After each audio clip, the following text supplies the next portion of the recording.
is Ken Kreitzer for Sons of the American Legion Radio, our Army football huddle by Sons of the American Legion Radio.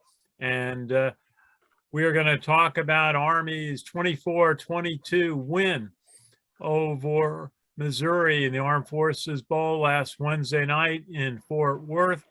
Dramatic victory on national television on ESPN, with it being the only bowl game that evening, and a game that Army came from behind several times to win, but setting up a drive in the last minute and 11 seconds engineered by Jabari Laws that set the ball up for a field goal, 41 yards by Cole Talley. And what a great way to finish off the season. Now we're very good. Let me introduce our team. We have not from North Carolina tonight, where he's spending the holidays, Colonel Sam Houston from the class of 87 at West Point. Colonel, how are you? I'm great, Ken. What a great way to end the season, and what a great way to take the taste out of your mouth from the Army-Navy game. So another 9-win season for the Monken era, and looking forward to next year. Yeah, absolutely. And from Pelham, New York, we've got Jack McGurk from our SAL radio team. Jack, how are you? Doing very well, Ken. How you doing? Yeah, good. Jack and I talked to Patrick Morrison today on our show. Heard a little bit about his pride and and how Malcolm Morrison, his son, played in the game. And we have from North Jersey, we have First Sergeant Rich Robitaille. Rich, how are you? Hello, what's going on? Good to see anybody you. who wants to jump out of a plane with me anymore. Guess I'm getting too old. Well, they did a parachute jump down at the Armed Forces Bowl at night, which was I think really I'm the only neat. paratrooper that doesn't have hip or knee problems. All the other guys I used to jump with, they're like, dude, we're done. Well, that was something. We'll talk about that in a minute. Let me get everybody introduced. Richard Miller, back from Chicago, back in warm, sunny Eastern Florida. How are you, Richard? I am doing fantastic. Oh, fantastic after probably, probably other than, the Commander-in-Chief games, probably the most thrilling win that Army's had since we started this huddle. One of the most thrilling wins we've had.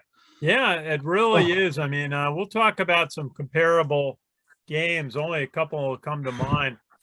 And very glad to have back from Pennsylvania, from the class of 74 at West Point, Conrad Crane. Conrad, good to see you. How you doing?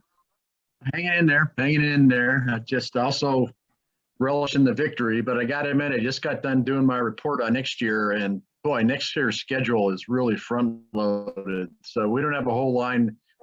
Let's relish this while we can, but boy, next year is going to start really rough. Well, we'll see. We'll talk about that. Opening day will be at Coastal Carolina. My thought was, gosh, Labor Day weekend, how are we going to find a hotel room down in where is that? At Myrtle Beach? Myrtle Beach, I think. Yeah. I mean, the first 5 games are tough. I mean, if you look at that schedule, it's really front loaded. Well, we'll take a I don't know look who at scheduled it. Villanova, but yeah. Yeah. I just worry about finding, getting there and finding a hotel within, 50 miles of the stadium. I'm sure we'll work it out between now and then. And I'm sure Sam's got a 10 he can loan you. again, this is as long as it's taken us just to get through intros. Now, and calling us from South Jersey, we have Steve Shalou from the class of 92.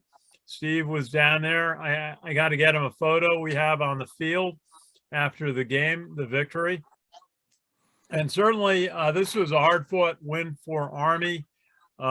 Used the 3 quarterbacks. Christian Anderson started as a second lieutenant in the Army. He commissioned just after graduation the prior Friday. And Tyre got a touchdown pass on a beautiful play when Christian got hurt. And then Jabari Laws went in and took the ball 51 yards in 8 plays to set up the Cole Talley field goal. So let's go around the room and get some impressions. And maybe let's start with Steve, since you were at the game on site. Yeah, it was really, it was an exciting ball game. We came out, I think, a little bit, I don't want to say flat, but, they started running the wide veer and the RPO and really successfully.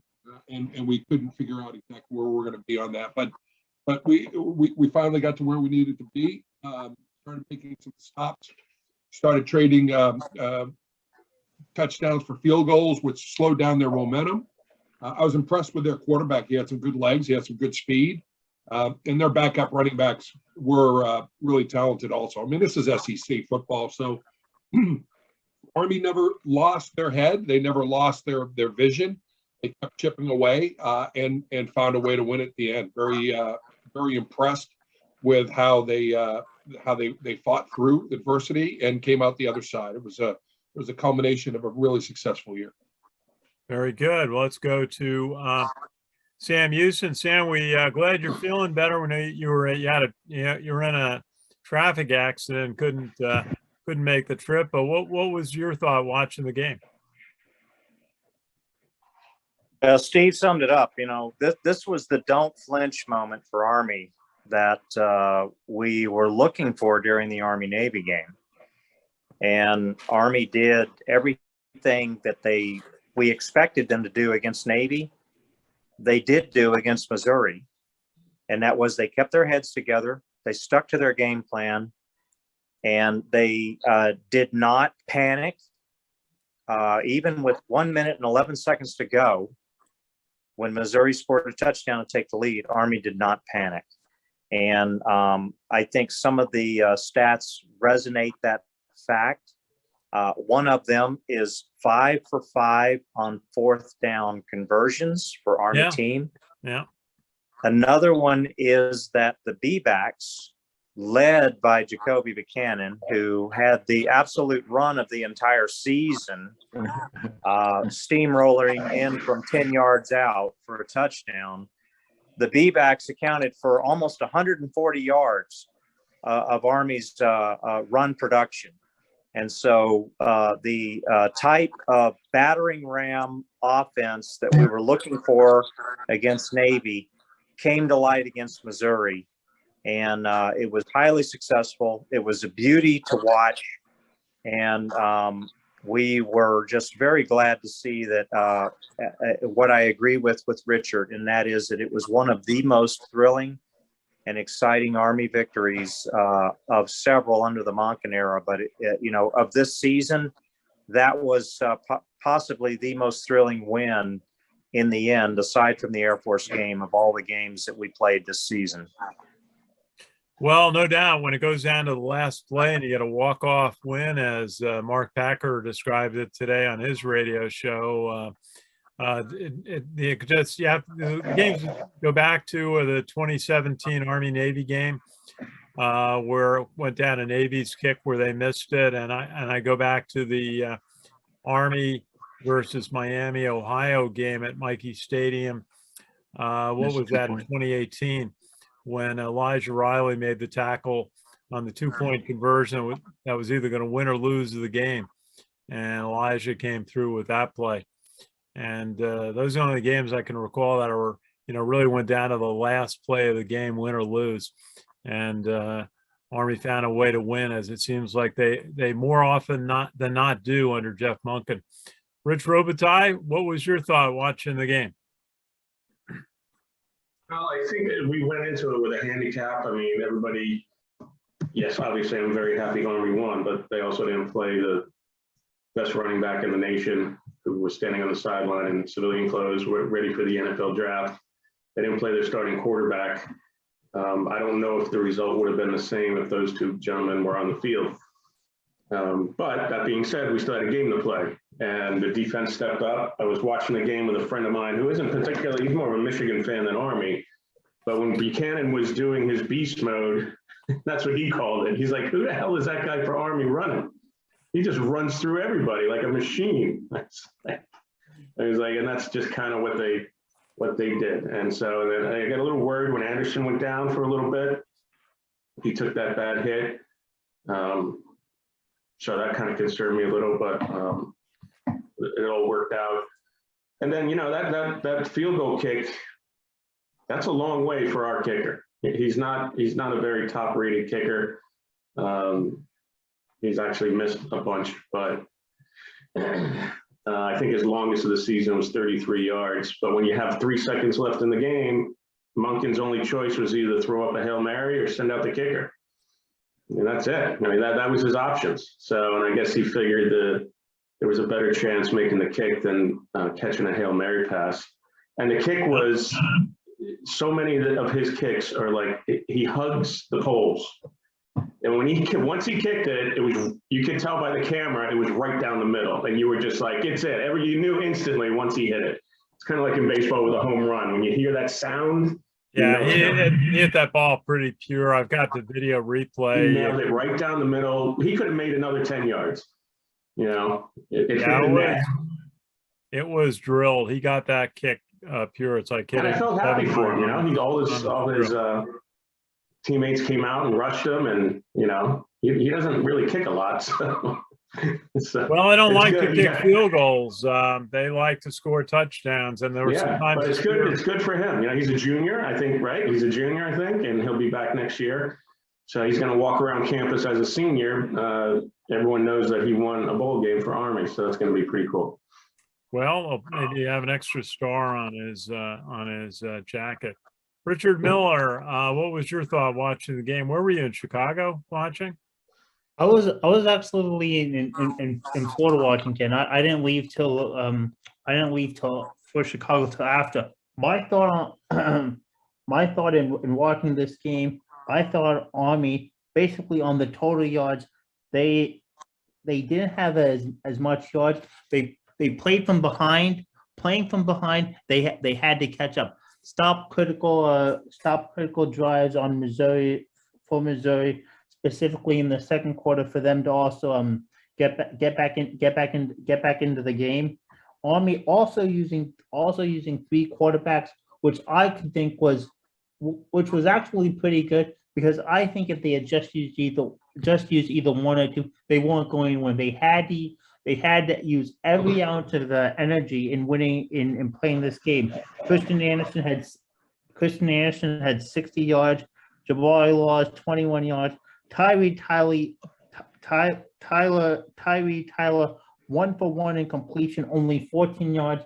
Was only taking every ounce of energy to win that game, using all the quarterbacks, and then stopping Missouri on critical drives. They get back into the game, set it up for the late field goal at the end. A fantastic win, a thrilling win. Very good, Richard. Of course, that one pass by Tyre Tyler was 14 yards for a touchdown on a beautiful reverse play where everybody went left and he rolled right and found a receiver in the end zone, Braden Walters, and what a play that was. Conrad, what was your thought on the game? Yeah, I don't let the Missouri whining about the missing players get to you. That their starting quarterback put in for the transfer portal after that game. He realizes that the guy who played was a lot better than he was. So I think if their starter had played, we would have beat him by more, because he'd been having trouble at the end of the year.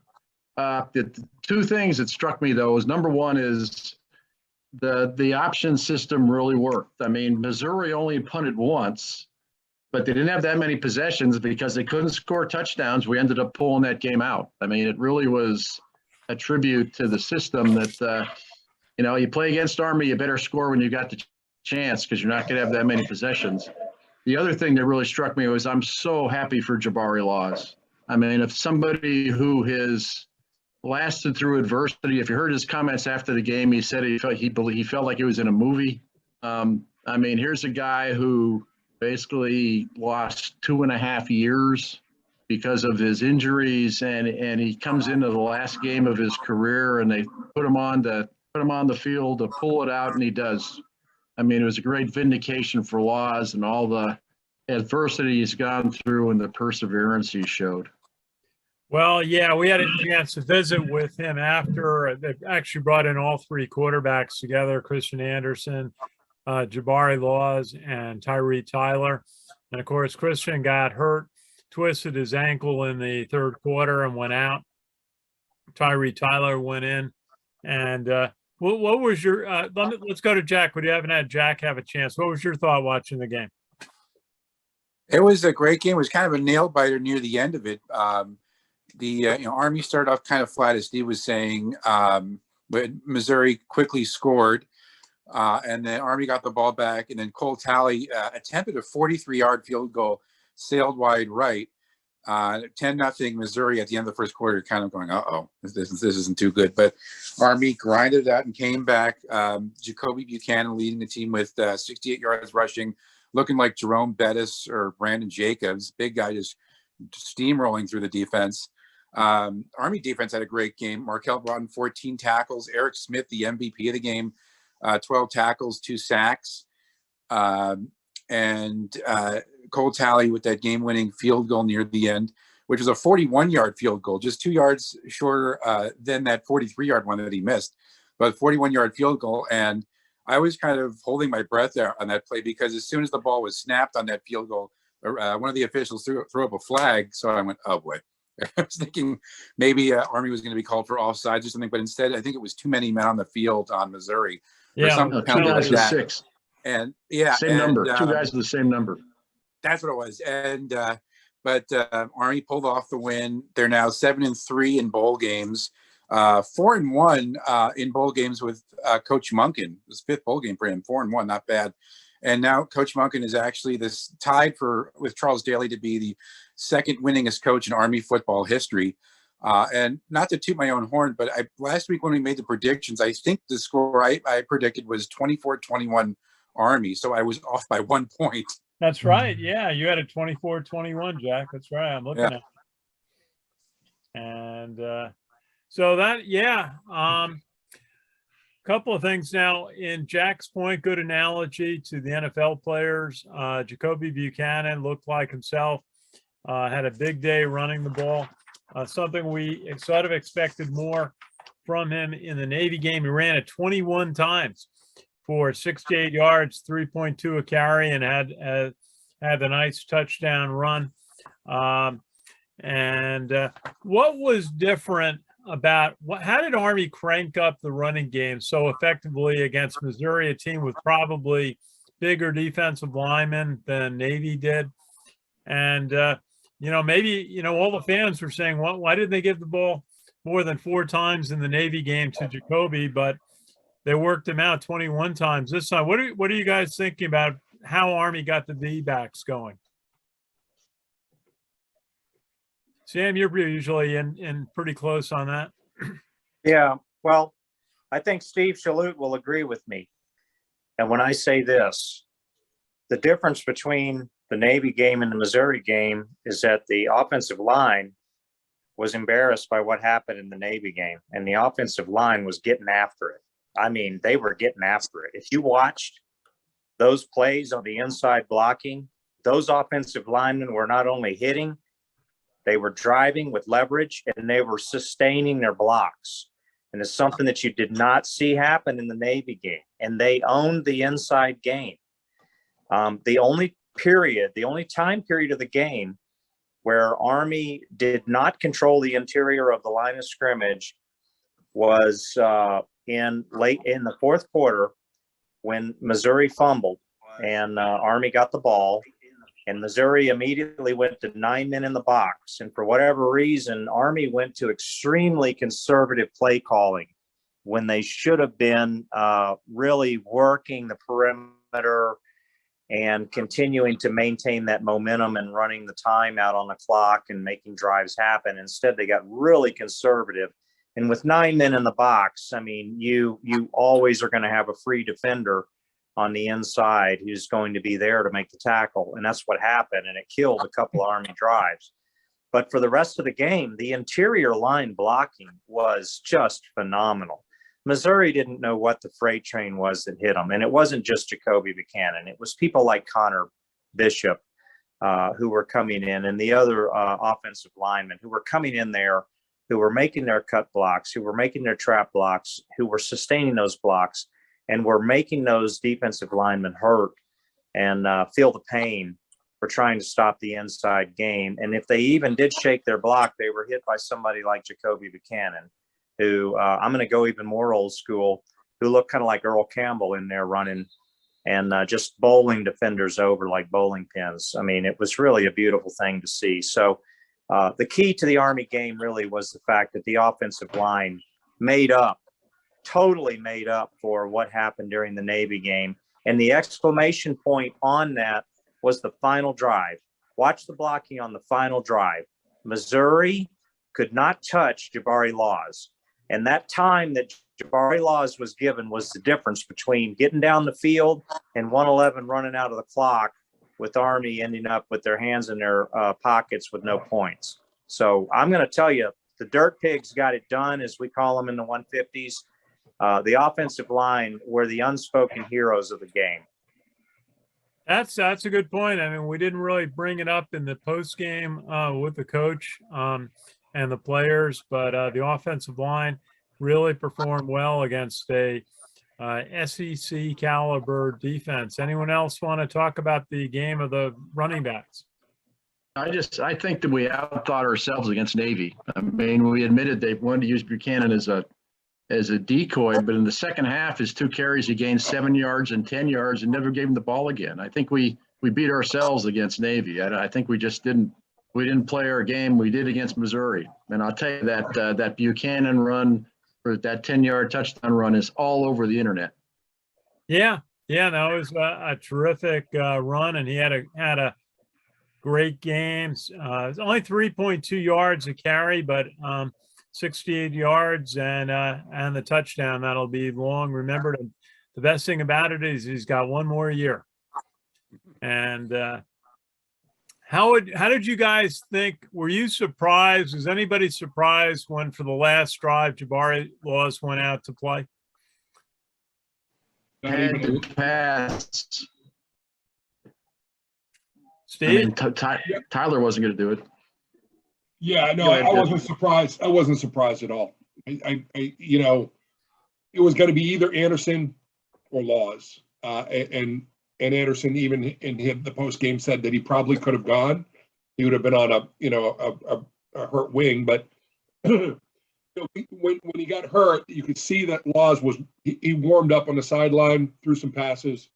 But the key to the whole thing is that first quarterback draw, which we haven't had a ton of success in as we've played. They've sniffed it out pretty well, and he almost got shoestringed. And and that gave him a lot of confidence after he made that play, got the first down. A lot of coaches talk about get the first down because that changes possession, it changes the clock, gives some rest to the team. And it also, field position starts to change. Not that we were worried about field position at that time, but getting that first down got him into the rhythm, and then he started to roll at that point. So big confidence booster. Thought he would come out and do that for us because he's taller. He can see over the line of scrimmage better. He can throw the ball a lot better. Was not surprised at all, Ken. Yeah.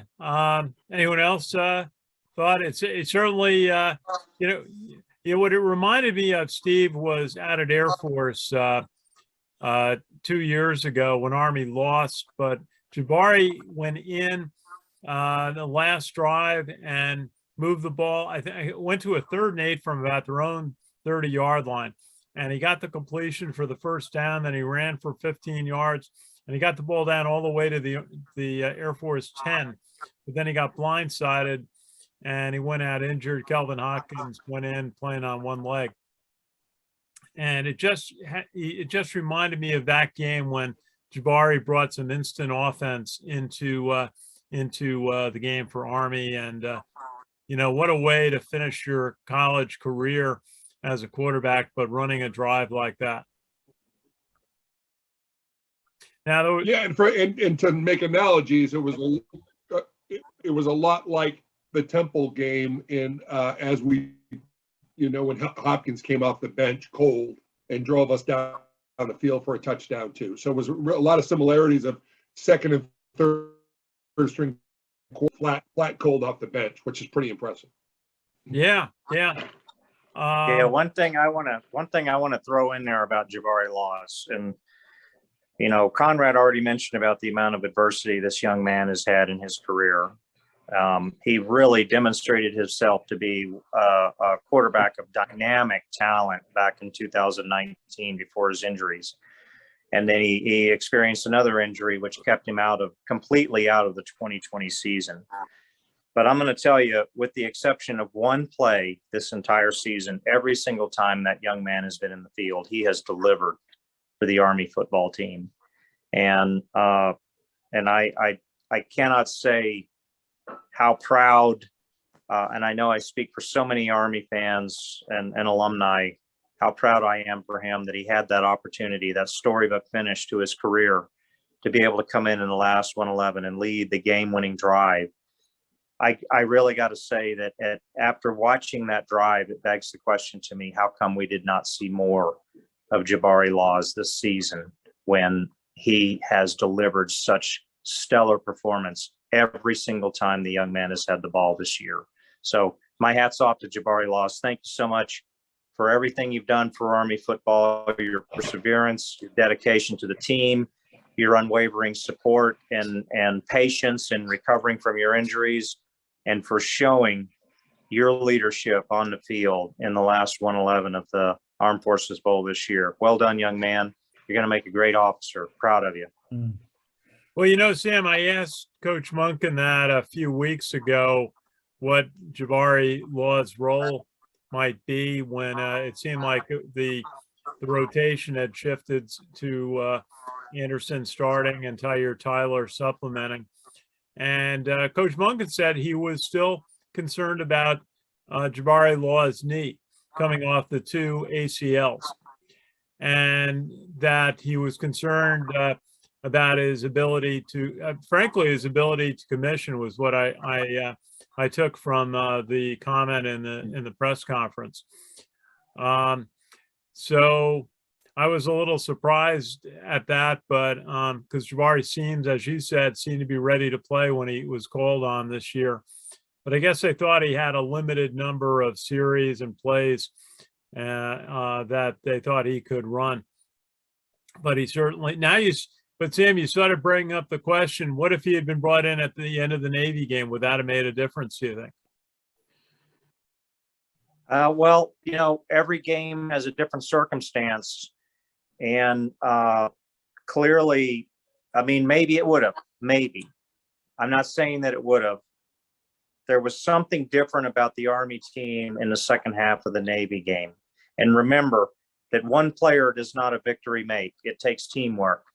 And quite frankly, the chemistry of teamwork was there in the last 111 of the Armed Forces Bowl. I do not believe that the chemistry of teamwork was there in the second half of the Army-Navy game. I just didn't see it. So I really believe that if Jabari Laws had gone into the Army-Navy game, he might have been a spark. Would he have been the difference in winning the game? It takes teamwork to be the difference in the game. And I just cannot say with complete certainty that just having a little spark from Jabari Laws would have brought the team together to make the victory happen. But yeah, it might have been a spark, but we'll never know. Well, the one thing that really didn't work in the game was trying to get the ball out on the pitch plays to Terrell Robinson. It seemed like Missouri had figured out that they better keep a linebacker or defensive end out wide to stop the pitch man. And maybe that was opening up the inside running game. But Terrell Robinson, 6 carries for 12 yards. And really, that was one of the things Missouri seemed to be able to do, was stop the pitch play.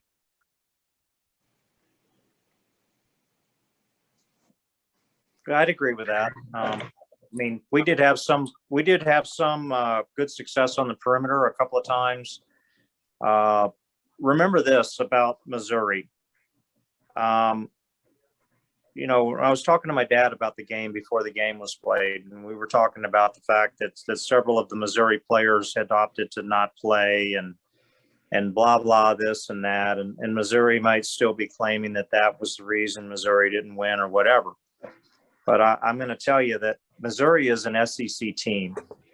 And the difference between an SEC team and other teams is that an SEC team has SEC talent on the sideline that is chomping at the bit to get in the game. These are 3- and 4-star recruits that cannot wait to have their chance to prove that they're going to be the starters next year.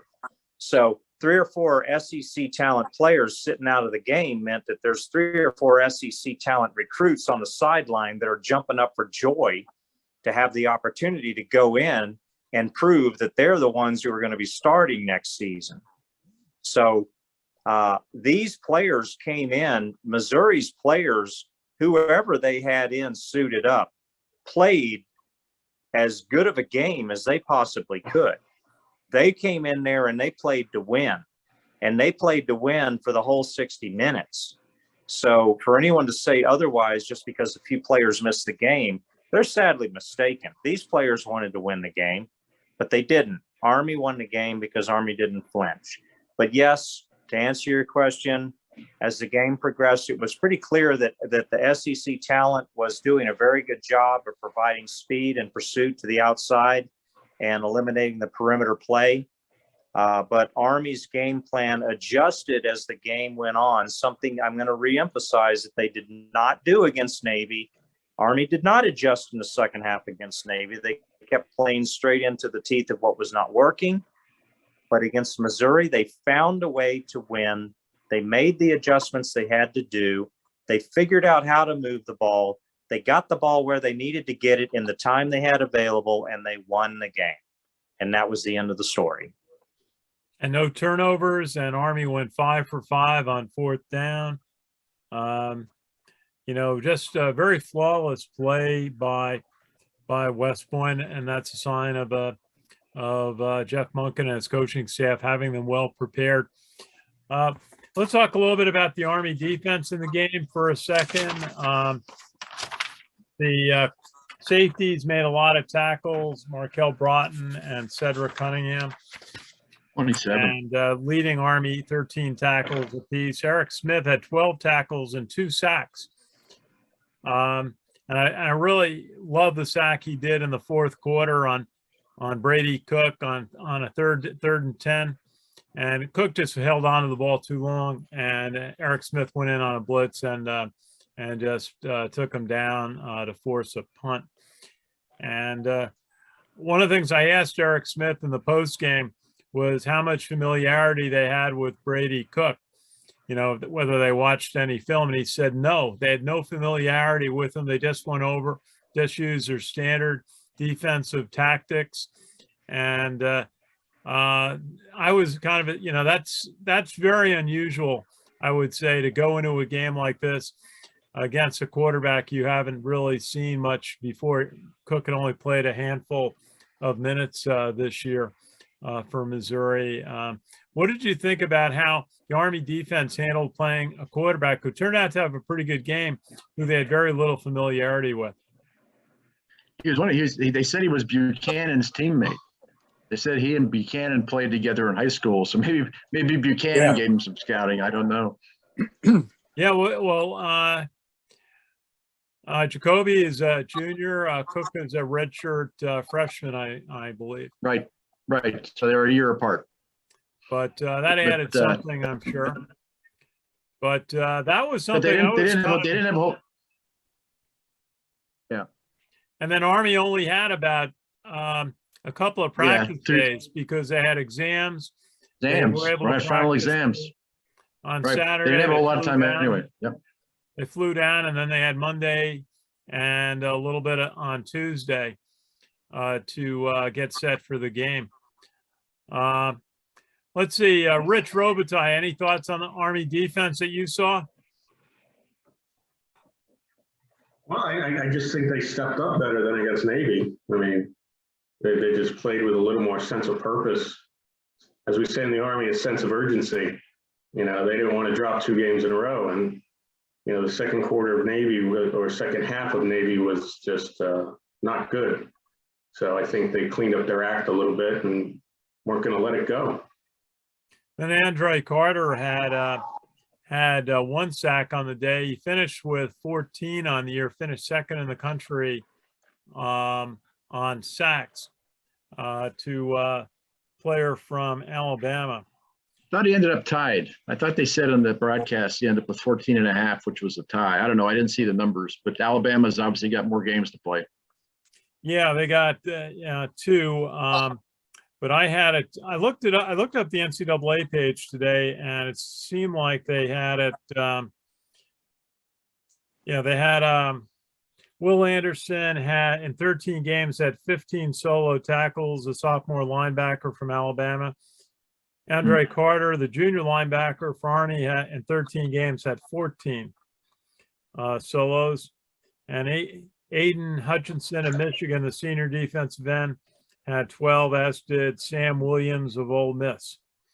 So it could be a difference in how they count it. That's what the NCAA had. Yeah.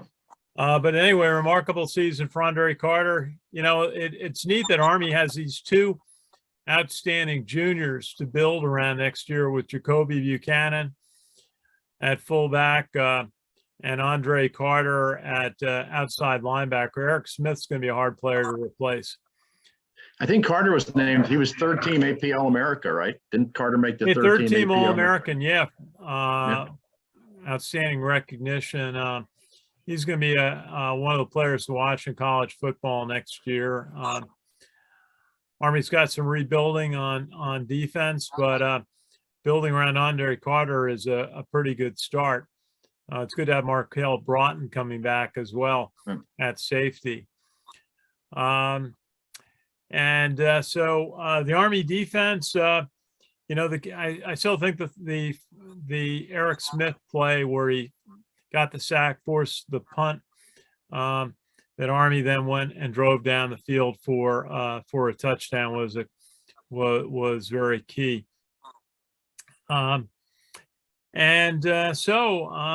Let's give Richard Miller a chance to go over some of the other bowl games. Unfortunately, a number of bowl games scheduled for this week have been canceled due to COVID, including the Military Bowl that down at the Naval Academy. And we know some of the people involved with that. Herman Bowles, who's been a guest on our show, is one of the directors of that game. So that's unfortunate. And also the Fenway Bowl was canceled, and the Sun Bowl in El Paso, Texas, was at risk, and they were trying to reconfigure opponents. Richard, do you have any updates for us on the bowl games? Oh yeah, the Military Bowl was canceled. That was supposed to be Boston College at 500 at 6-6. Well, the East Carolina Pirates was 7-5 on the season. That was canceled. That was canceled because of COVID. Today, Western Michigan finishes off the year at 8-5, defeating Nevada 52-24. Nevada is also 8-5 on the season. Let's see. Which game was that, Richard? Which bowl game? That was the Quick Lane Bowl. The Quick Lane Bowl. Okay. Yeah, let's see, what are the games? From Miami in the Frisco Football Classic, Miami of Ohio 27-14 over North Texas. Miami of Ohio is 7-6, while North Texas is 6-7 on the season. UCF wins 29-17 over Florida in the Union Home Mortgage Gasparilla Bowl. Florida is 6-7, while UCF finishes at 9-4. On Christmas Hey, Richard, Day, let's stop on that one for a second. Central Florida, huge win, beating in-state rival Florida. They said Florida hadn't lost to an in-state rival since the 1930s that wasn't named Florida State or Miami. What did you guys think of Central Florida? They're obviously moving out of the American Conference to the Big 12 in an upcoming season. How big a win was that for Central Florida? It gives them bragging rights in the state of Florida, obviously, for a while. Yeah. Yeah, I Okay, think the it's coach- worth pointing out that I think it's worth pointing out that UCF lost to Navy this year.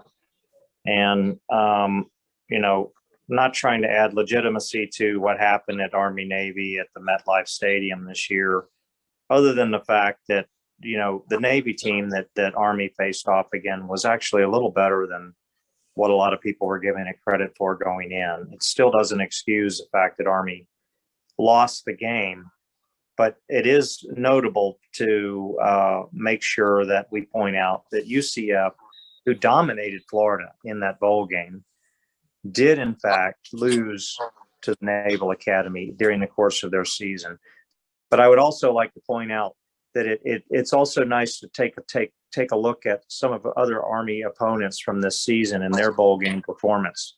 We were Liberty, 6-3. We were 6-3 against bowl teams.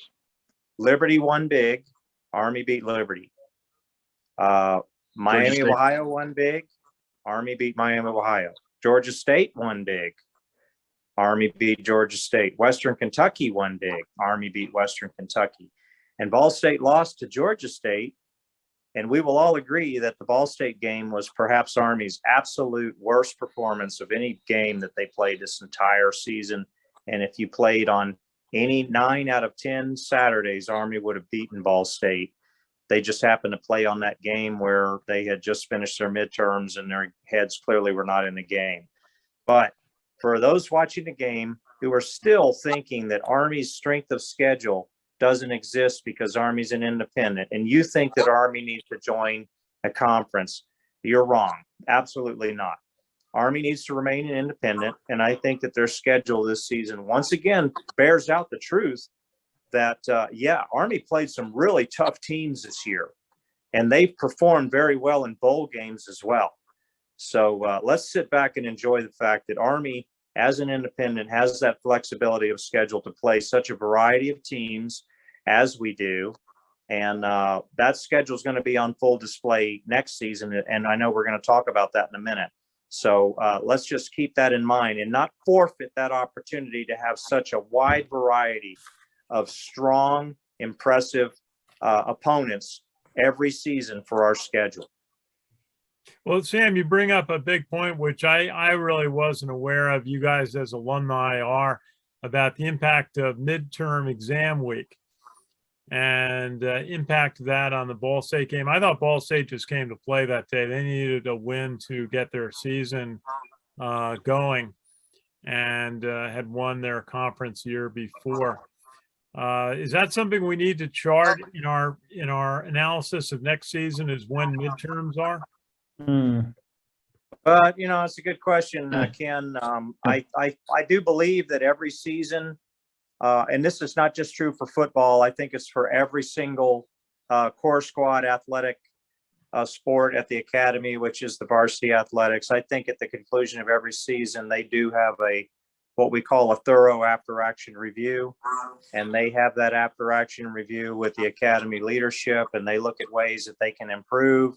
They look at the sustains, they look at the improves, and I got to think that probably one of the improves that they're going to look at this season is how do we mitigate important games and game preparation against the academic, which is obviously that is the mission first. The academics are the most important, but how do we approach academics in a way that further mitigates the impact that they're going to have upon the performance of the team when it comes time to play on the fields of friendly strife?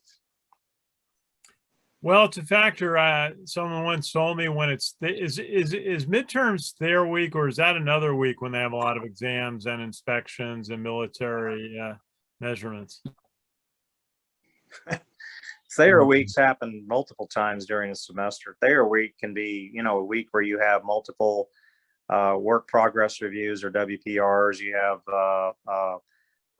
engineering projects that are due in addition to the tests, and they all come together during the exact same week. Midterms is midterms, you know, and that is a hardcore group of testing that requires a lot of downtime for studying. and dedication that can really cause you to lose a lot of sleep, as well as concentration and focus when it comes to preparing for activities outside of what you have to do academically. I don't know, honestly, we can sit and pontificate that it was the midterms that had the impact on the Ball State game. We'll all agree that it was absolutely the most flat and disgusting performance of the Army team the entire season. The Navy game is a close second, but what is it that could have been done that week to better mentally prepare the Army team to be ready to come out and play from the first snap in the Ball State game? Because clearly their heads were just not in the game for the entire first quarter.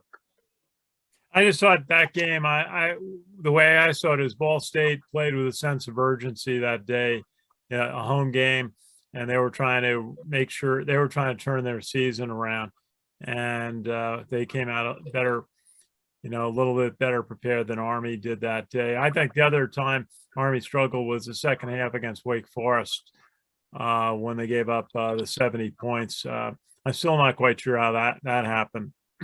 The only time the Army defense I thought really struggled in a game, although they did against Western Kentucky also when their quarterback had had the 3 touchdowns in the late in the game. But for the most part, Nate Woody's defense held up pretty well. Okay, well, any other thoughts on that? Yeah, I just want to say I noticed today that I saw just a blurb on the All Academy forum. I forget the name, but I think the deputy or the assistant Army defensive coordinator has taken a job with Troy in Alabama to be the defensive coordinator in Troy. And I thought to myself, how convenient, just in time to get Troy ready for their home game against Army next season. How about that? Well, I guess that's happened before. Best wishes to that assistant coach. I'm just hoping that we hold on to Nate Woody at Army. I've heard his name in discussions for various defensive coordinators at spots at major schools, and we all think the best of Nate Woody. Now, looking at the schedule for next year, I actually bumped into the superintendent at the airport coming back, General Williams, and he said, those opening 2 games at Coastal Carolina. The opening 5 games. Ooh.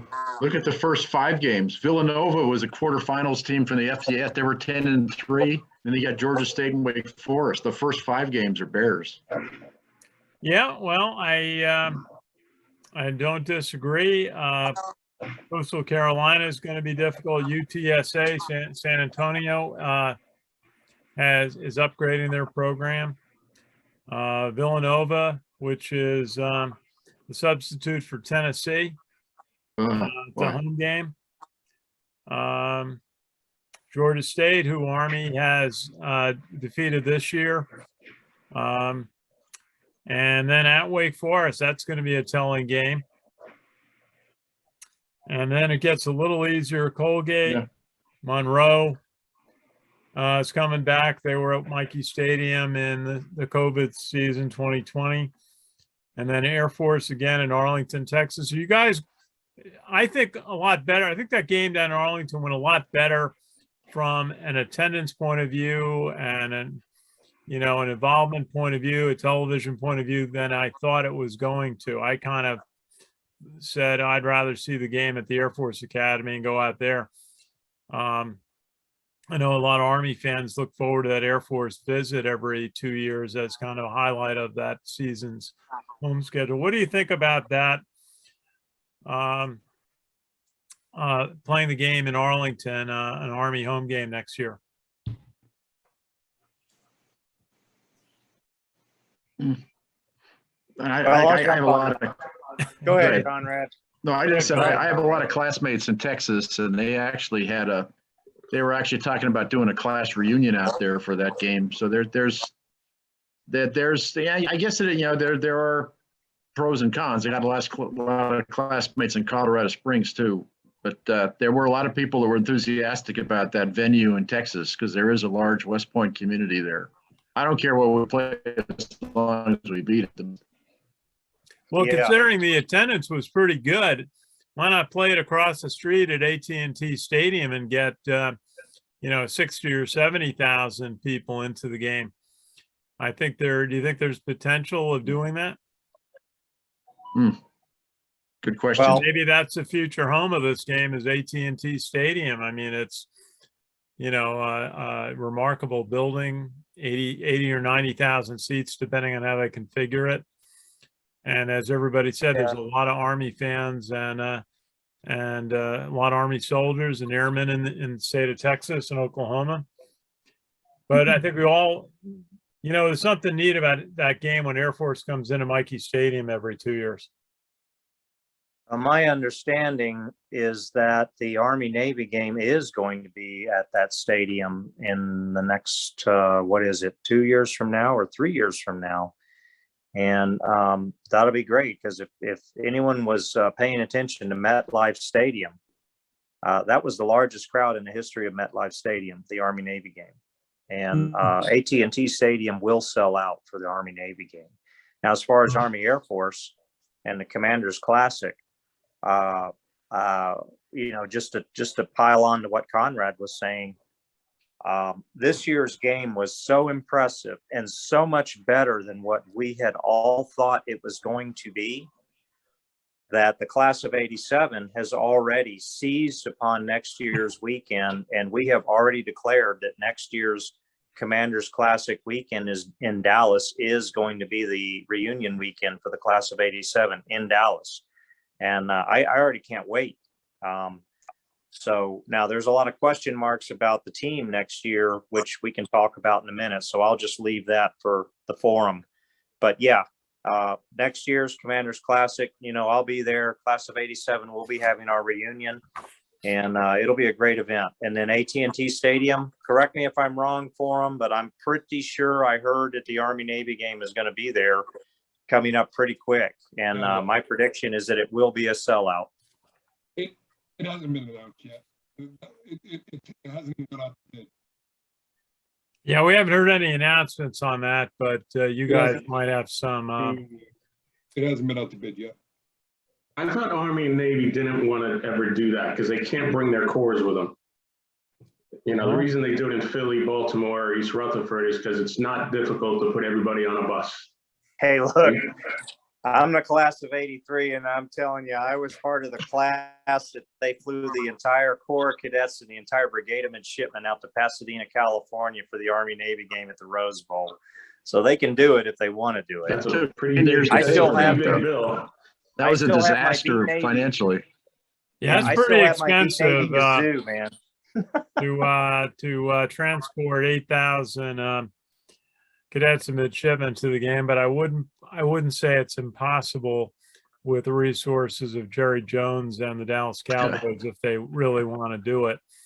And we'll see what happens with that when they do bid for the games. Philadelphia really wants to stay in it, but I think you may see the Washington Stadium. Is it still called FedEx Field? Or the Meadowlands getting it again because of the capacity being greater than the Eagles Stadium, the link by 10,000. There's a huge crowd at MetLife when we were there. Yeah, 82,000. I mean, and that's about 10,000 more than the link in Philadelphia.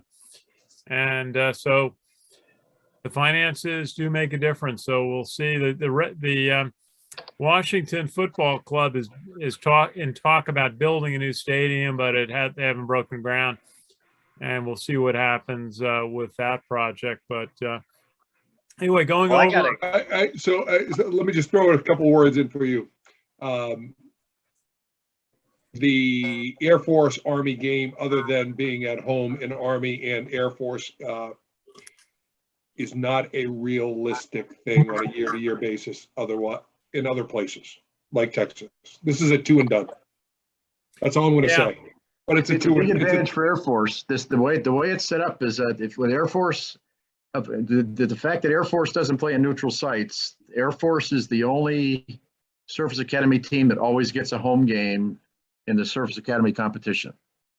You know, Army and Navy only get a home game every other year. Air Force has a home game every year, which, I mean, that can help explain the edge the Air Force has in the season. It really is unfair the way it's been set up. It would be to our advantage to be able to play Air Force at a neutral site every time. But I don't see that. I agree. I don't see that. We tried it in Chicago and that didn't work. I'm not sure what the future is. I can't go into it, but trust me, it ain't going to happen. Yeah. Okay, I'm telling you, I'll I am take it telling from you, Steve it's Shalou not on that one. happening. Hey, Steve, Yeah, but Air what's the Force- latest? I talked to Mike Buddy about the Mikey Stadium restoration, rebuild, tear down the East stands and build something modern there. He said they'd raised about 75% of the money they needed before the Army-Navy game. He said he hoped to be at 85% by halftime of the Army-Navy game. How is that project looking? Well, after the Army-Navy game, they may not be there. The project's looking great. I mean, they have raised, and they're going to finance the rest. I will tell you that premium seating sales has gone very briskly. For I think they have all of the suites sold already, and now they're moving into more of a club box type situation. And then having that revenue and having that base allows you to borrow against it because you have the seat licenses and everything else that go along with that. So When do they start? When do they start the construction? Do you know? it's still a little bit up in the air, but kind of 24. 24 I'm is just when worried about my season tickets and where I get moved to. That's all. And Yeah. And So go ahead. while we're on that subject, why was Mikey Stadium constructed, as a C-shaped stadium and not an oval? Why did they not, in the original configuration in the 1924 build, the Mikey Stadium, the original configuration, why did they leave the whole East Stand area open? Did anybody know the story on that? all I know is when I started going in 1958, there were wooden seats there because I remember sitting in those wooden seats all the time. That's probably a good question, I guess. I mean, wasn't that I General think- MacArthur and Coach Blake were trying to get that done, build the stadium? They wanted something that was comparable to the Yale Bowl. But I've never heard why they only built a C-shaped permanent stadium. They left those stands open. I'm pretty sure it's because if the British had attacked, they would have come from the direction of New York City, and therefore they had the fortifications built around that side. So that's why. Okay. Well, I guess we'll have to go to a historian to ask that one. But we'll see. Why would they wait until 2023 or 24 to build that and do? And can they do that in an off season, or is it going to mean 1 year where there's temporary stands there or construction? There'll be no temporary stands. It's going to be a 2-year project, and they're going to move the core over to this side, and there'll be construction actively. Quite frankly, I believe that the Air Force game was moved to a neutral site because they were anticipating building during these 2 years. Yeah, that's what would have made sense. But I guess, COVID and other reasons delayed the. And we had an Oklahoma game that was supposed to be coming to Mikey too, that I think got moved because of scheduling on that portion of it. So, but they're going to work through it. They'll work through it. And I will tell you that it's going to be exciting because these stands are actually the core will sit from goal line to goal line on the East Stand side. And that's the only lower level tickets they'll have. And then the luxury boxes and suites and everything else will be above the core. And of course, we're talking about the seating that's right behind me. The East Stands built in the early 1960s and will be replaced by something that looks modern. Some of the folks have said that they're concerned that the view over the East Stands will be obscured to some degree because the new construction is going to be a lot taller. What do you think? I guess you won't be able to see the reservoir as easily with the new stands up. Are they gonna move the team on that side to be in front of the core again? I mean, for the years that I went to the games, the core was on the other side and they were behind the team and there was a great bond there. And I think it's a travesty that the core is on the other side of the field from the team. I know I was done for TV and everything, but it seems if they're going to do this adjustment, they ought to try to readjust the relation of the team to the core as well. I think they really like having the core on television, very visible. Core may not like always being out in the sun in September games. I'm kind of wondering if since you have the military bowl at the Naval Academy, if there's any possibility maybe after the construction at Mikey Stadium of a bowl game there, Mikey Stadium. Or an NHL Classic. That'd be great too. Yeah, That'd be great. That'd be better. That'd be Well, better. you might know better than I. I was told that Mikey Stadium was never winterized, to have the plumbing work once it starts freezing. They were worried about Army, Navy, and Air Force at Mikey last year. So if they had it at Mikey and had more of a crowd, it would have been an issue. Because nothing is winterized, and they have to winterize it and leave it dormant until it warms up in the spring. Yeah, that's right. Yeah, last year it snowed between Navy and Air Force, but the weather wasn't that terribly cold. Right. That early in December, but I know Penn State said the same thing with their stadium. They can't have a winter classic because the building isn't winterized. And that could affect some of the college football playoff options for schools like Wisconsin or Michigan or Penn State if they're playing first-round games at home sites. Some of those big older northern stadiums, whether they can accommodate that. I like Jack's idea, but I'm going to tell you straight up, it'll never happen until such time that the hotel accommodation situation around West Point is improved dramatically, because as long as it is as it is, there is never going to be the accommodations to support a bowl game at West Point. Yeah, and it's also the weather is, it's a colder winter in West Point than Annapolis, so it's a little milder there. So yes, but maybe something after this restoration. Now, Steve, is part of the restoration, they all talk about the East Stands, but is any part of that to upgrade other parts of the stadium? No, just East Stands for now. That's East Stands, okay. Yep.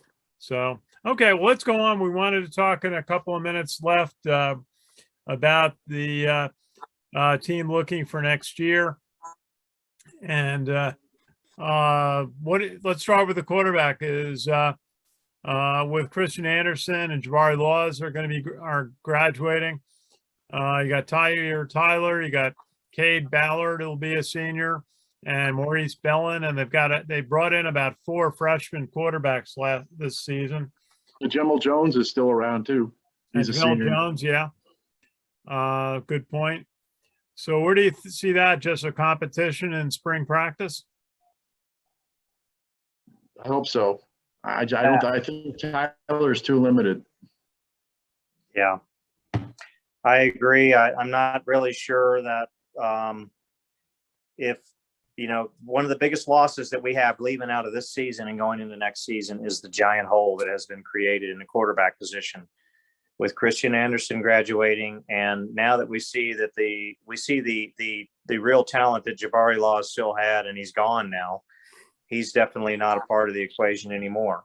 But one thing that we have completely agreed on for the past 2 seasons is that Tyler, whether it be because of the play calling or because of his ability, he is not the representative quarterback to provide a true triple option offense for Army in the future. And if he is the starter going into the next season, it's really going to mean that we've got to have somebody waiting in the wings that is ready to go in and take over when we fall behind early in games because of our limited production on offense. So is it Cade Ballard? Maybe next season we will finally figure out why it is that Cade Ballard has been so limited in usage this season. Is he in the doghouse, or is it because he just needed another year of maturity? Is Jamel Jones healed from whatever injury he had this year, and can he step in to be the leader on the offense? We'll find that out. And who is it that's waiting in the wings? Who are the recruits that are coming up that may possibly jump into the scene and give and provide that type of dynamic ability to play full triple option football at the quarterback position and provide that type of leadership that the team needs in the huddle? So it's a huge question mark going into next season. And it is really going to, in my opinion, on offense, going into the schedule, the meat grinder schedule that we have in the first half of the season, especially, it is really going to make or break our season next year, who starts at quarterback and how well the person who starts at quarterback can provide that spark and that leadership and that diversity of offensive play execution to the team. My personal opinion is that it's not Tyler, but that's been my personal opinion all season long. And my personal opinion has just not really amounted to much all season long. Okay. Well, Sam, Steve Shalou, I know maybe Steve dropped off. I was going to ask Steve your thoughts on the offensive line. Obviously, Connor Bishop comes back. He had to fight off leg injuries this year. What do you think about the offensive line going into next year? Well, you got 2 starters returning. Yeah, two returning starters, and they've been deep all year. They've been a little bit top heavy. As with anything else, they're going to have some players step up, but they've recruited bigger. I'm not necessarily worried about the offensive line as much, and I mean, fullback we're stacked and talented. I think wide receiver we're in really good shape. Running backs, I'd love to see our A-backs get out there a little bit more. I think we're going to be okay offensively. Quarterback, if you look at the trend at our recruiting of quarterbacks, they're getting bigger, they're getting taller. We're not enamored with the 5'7" anymore. So I hope that's good. I mean, I think our biggest, we're going to be strong defensive backfield wise, but I think our linebacker defensive line, Cockrell replacing him, Ponsu replacing him, linebackers replacing them. That's going to be a challenge for us. But I always like to pick on Sam a little bit. Sam, it sounded eerily similar about his prognosis for Anderson last year when he wasn't your guy and he wasn't going to be the guy for this year. But this year he matured into that guy. So maybe Tyre gets a growth spurt and comes out and plays a little bit bigger or has another year to mature and becomes that guy. I personally don't think it's going to happen, but listen, I think Anderson made a big leap from last year to this year. So we'll see what happens. Goodbye. Oh. Someone said goodbye to you. That's right. I heard that. Sorry, I was checking the Wi-Fi. We're having some Wi-Fi disturbances, and so it'd be interesting. Obviously, the defense losing Nolan Cockrell is a big loss, but Andre Carter comes back, and Spencer Jones should come back. Spencer Jones should come back next year too from his injury. Is he going to be the middle linebacker? Will he replace Smith? Who's going to fill the hole that Smith filled? I would say Spencer Jones would be the front runner, so long as he can recover from the injury he had this year. And then, a big question in my book is figuring out which home games I am going to logistically support and being a part of Steve Shalou's tailgate so that I can enjoy Army football in first-class tailgating fashion. I think, quite frankly, we ought to make some sort of a pact that we do a show from West Point all together live and then enjoy the game. No reason we can't. We did an hour-long show from the from the Armed Forces Bowl an hour before the game. And we did football talk, and then we showed the Missouri band and the parachute drop and the national anthem. So we will do that. We will set up to do a show from the parking lot at Steve Shalhoub's tailgate next season, and maybe we'll make that a regular occurrence. That sounds like fun. Okay. That's a 4-hour drive for me, so better get the time down for that. Okay. Well, anyway, why don't we go around and say who do you think is going to win the national championship? We've got the games coming up, and you know it's you know, it seems like Alabama is the front runner in all this, but what do you see in those games?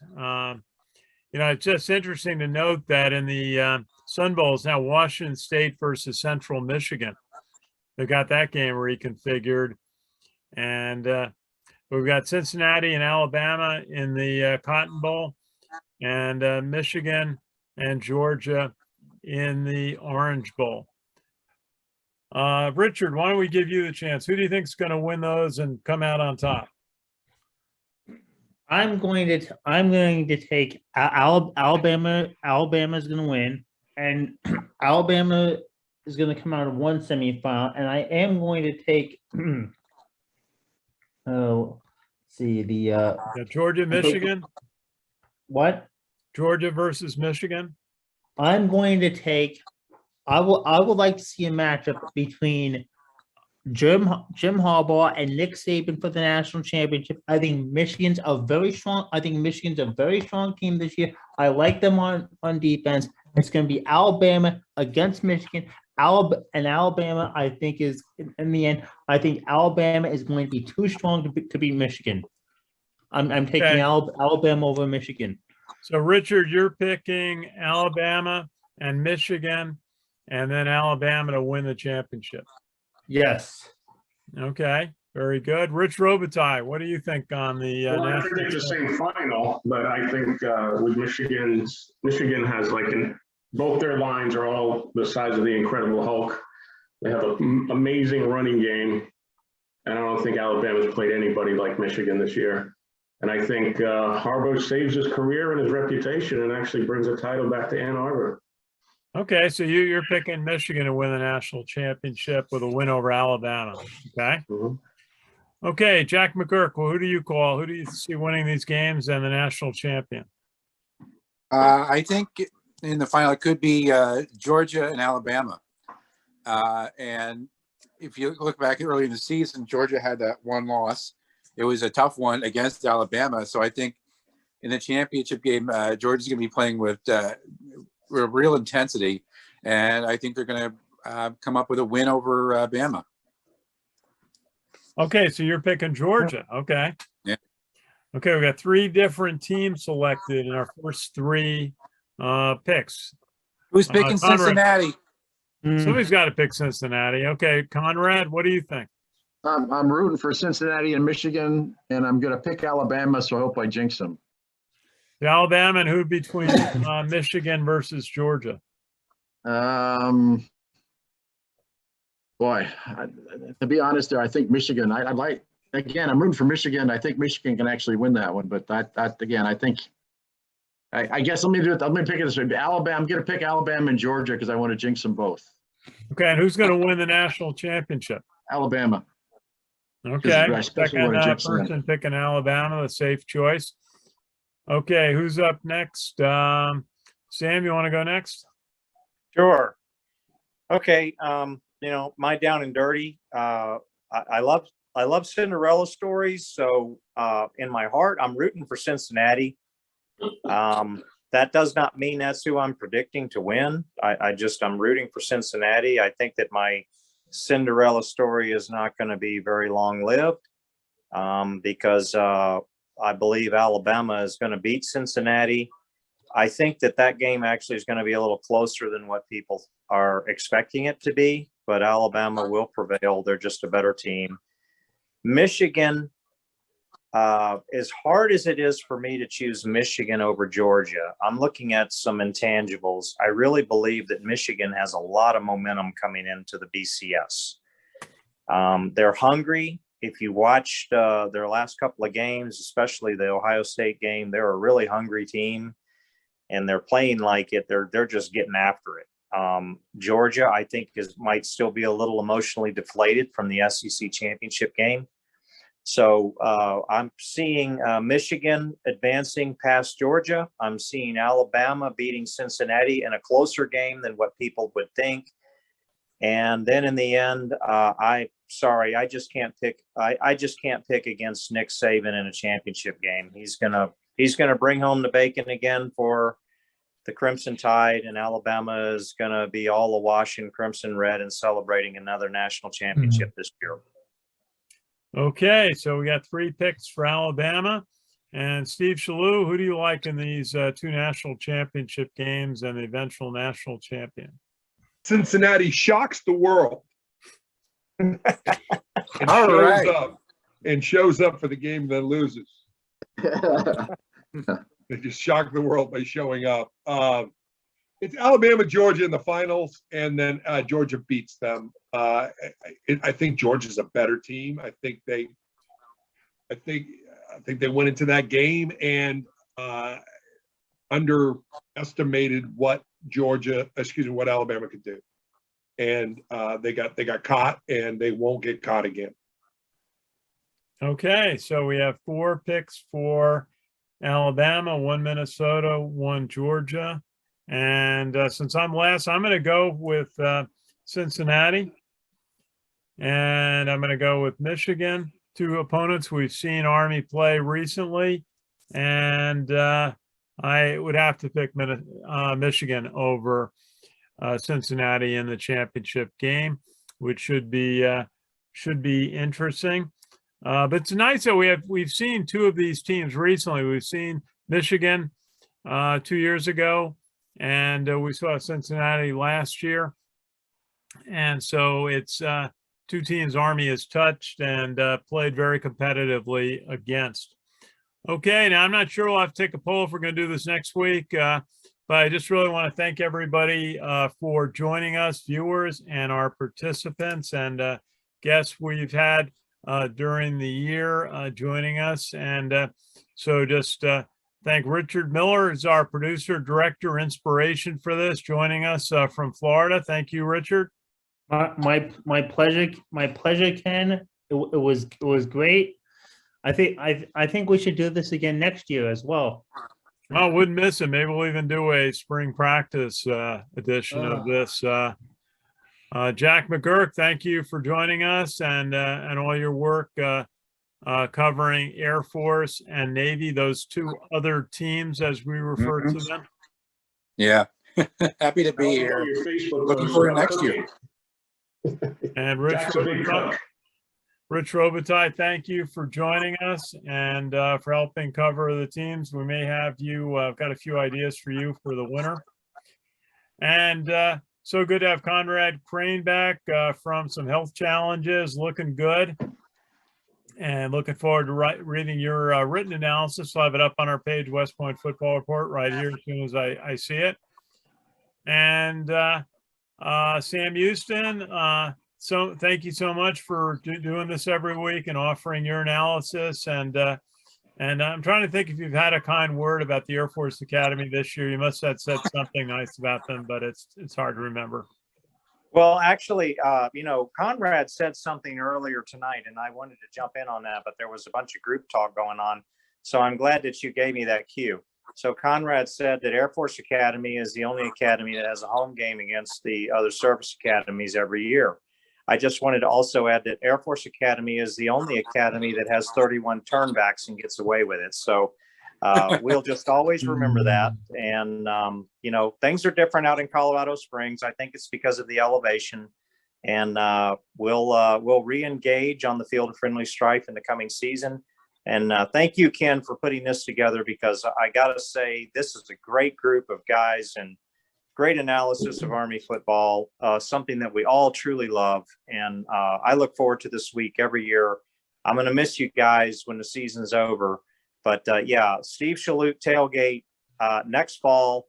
We're going to have a show with Steve Shalhoub and his professional tailgate, and it's going to be a blast as we walk into Mikey Stadium, a little bit inebriated from adult beverages, and watch Army win another game. So, hooah, go Army. Oh, Some of us have to work on game day. Okay. yeah. And Steve Shalhoub, thank you for joining us. We appreciate your expert analysis, especially on the offensive line. And thank you so much for joining us each week. Really enjoy working with you.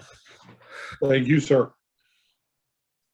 Very good. Well, we'll sign off for tonight. We'll take a poll if we want to do something next week after the New Year's bowl games. And but I just want to thank everyone again, and thank all our viewers, and really thank everybody at the Academy, in the athletic department with Mike Buddy and all the team, and also at the Academy, everybody under the leadership of Lieutenant General Darrell Williams, great officer and leader. I actually had a chance to visit with General Williams and his wife at the airport the other day and talk a little bit of Army football. What a great fan he is of the team.